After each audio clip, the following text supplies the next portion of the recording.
Hello guys, welcome to our channel. आज हम बात करेंगे HP का जो गेमिंग कीबोर्ड है, जी हाँ, K500F। उसके हम अनबॉक्सिंग करने वाले हैं गाइज। तो ये कुछ इस तरह से आपने देख ही लिया है, किस तरह से क्या है गेमिंग कीबोर्ड। इसके डिस्क्रिप्शन से आपने देख लिया है। फटाफट अनबॉक्सिंग करते हैं गाइज इसकी।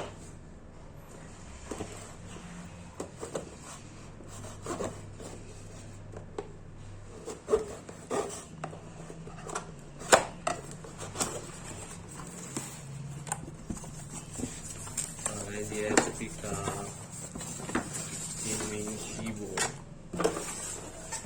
यहाँ वायर्ड कीबोर्ड हमने बात करी थी इसके बारे में।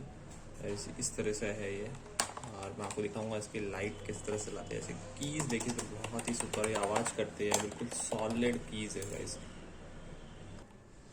और गाइस ये इस तरह से दिखा है जब मैंने इसको कनेक्ट किया है। तो गाइस सुपर लाइटिंग, सुपर वे के साथ।